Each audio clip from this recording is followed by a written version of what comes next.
In 2013, a family of 4 moved into what they thought would be their dream home, a quiet house on Graybridge Lane, but within just 6 months, their dream had dissolved into a living nightmare. The parents, Eric and Dana Harlow, vanished without a trace. Their 2 young children were found alone, traumatized, and placed into state custody. And the house itself, it was sealed by authorities, shrouded in mystery. What truly happened inside that home has never been officially explained, but the accounts from those involved paint a terrifying picture. This is the recorded case file of the Harlow family, a story pieced together from police reports, social worker notes, and multiple witness testimonies. They all describe the house as actively dangerous. Not because of any crime you could see or fight, but because of something no one could see, and no one could stop. Let's rewind to May of 2013. Eric and Dana Harlow, a hopeful young couple, purchased the house in Ashford, Pennsylvania. It was a classic 2-story property, built back in 1958. On paper, it seemed perfect. But there were red flags. The house had been vacant for 8 long years. Nobody in the town wanted anything to do with it, which explained the unusually low price.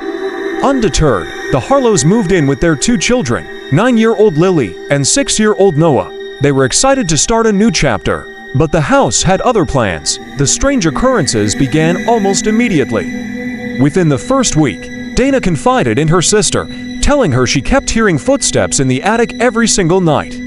Eric, ever the pragmatist, brushed it off as squirrels or raccoons. It was an old house, after all.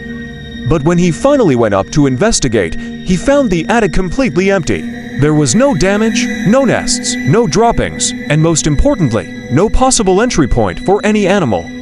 The sounds had no logical source. That was the first sign that something was deeply wrong. Just 3 days later, the terror began to creep downstairs, focusing on the children.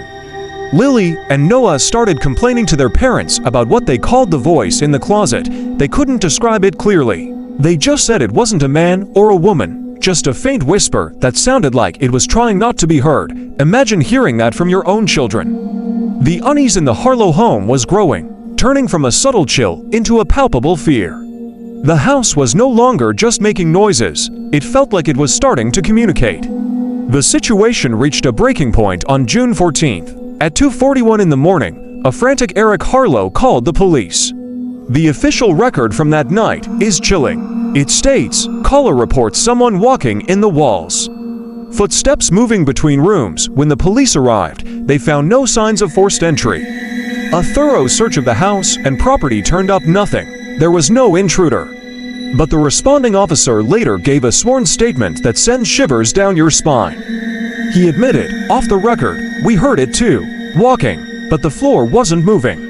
The sounds were coming from inside the very structure of the home. In the weeks that followed, the paranormal activity escalated dramatically. This wasn't just bumps in the night anymore. Doors would swing open on their own, even when they were firmly shut. The family would wake up to find heavy furniture rearranged in the living room while they slept. Their family dog, once playful and happy, became terrified. It would whine and refuse to even set foot in the main hallway, as if sensing a presence that the humans couldn't see. Then, the phenomena started to affect the children directly. 9-year-old Lily, who had never done so before, began sleepwalking. And little Noah, only 6 years old, stopped speaking entirely. He retreated into a shell of silence. Dana Harlow started keeping a journal to document the events, perhaps to try and make sense of the madness. One entry is particularly haunting. She wrote, "It's not the house.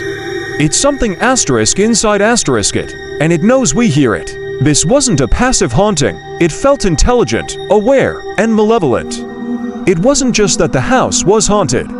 The family felt like they were being watched, studied, and tormented by an unseen entity that was growing bolder with each passing day. Desperate for answers, Eric decided to take matters into his own hands. He bought a digital audio recorder and left it running overnight in the children's room, hoping to capture proof of the whispers. That recording still exists, and it is considered one of the most disturbing pieces of evidence in the case. In the dead of night, at exactly 3:12 a.m., amidst the static and the quiet breathing of the sleeping children, a faint, whispering voice can be heard. It's not a child's voice, nor does it belong to Eric or Dana. The voice says 3 clear words: "Don't let them leave." Authorities later analyzed the audio, confirming it was not a match for any member of the Harlow family. The origin of the voice remains a complete mystery. It was as if something else was in that room with the children, laying claim to them. That recording marked a terrifying turning point. The entity in the house had made its intentions clear. It didn't want them to go. The final, tragic chapter of the Harlow family story unfolded on October 2nd, 2013. That morning, neighbors were disturbed by a strange sight. They saw Lily and Noah standing barefoot on the cold front lawn. They were completely alone. When a concerned neighbor rushed over and asked where their parents were, Lily, in a flat, emotionless voice, simply said, "They're still inside." But they're not talking anymore. The police were called immediately. They entered the home, and what they found was an eerie scene of absolute stillness. There was no sign of Eric or Dana Harlow. No evidence of a struggle. No blood. No weapons. No bodies. They had simply vanished from the face of the earth. The only thing out of place was found in the master bedroom. Scratched crudely into the wall paint, as if by a fingernail or a sharp object, was a sentence written by an unknown hand. We said, "Don't let them leave." Lily and Noah were taken into state custody. Both children were diagnosed with severe trauma-related mutism. They never spoke about what happened inside that house again. The official cause of their parents' disappearance remains open to this day, logged as unknown. No leads. The police had nowhere to turn. How do you investigate a suspect you can't see? How do you solve a crime with no bodies and no physical evidence? In 2014, the county officially sealed the house on Graybridge Lane. It was deemed unfit for habitation, and no one has lived there since. The story doesn't end there, though. In 2019, a bold real estate investor attempted to buy the property, likely seeing a bargain. He entered the house just once. He immediately backed out of the deal, forfeiting his deposit. When pressed for a reason, he refused to say why, only stating that he would never set foot on that property again. Today, the house still stands, untouched, locked, silent, a monument to the family it consumed. Some locals say that whatever was inside that house never left. It's just waiting, patiently, for the next family to turn the key. If this true case disturbed you, make sure to like this video and subscribe for more real, documented hauntings. And I have to ask, let me know in the comments below, after hearing this story, would you dare to spend just one night inside the house on Graybridge Lane? Thanks for watching, and stay safe out there.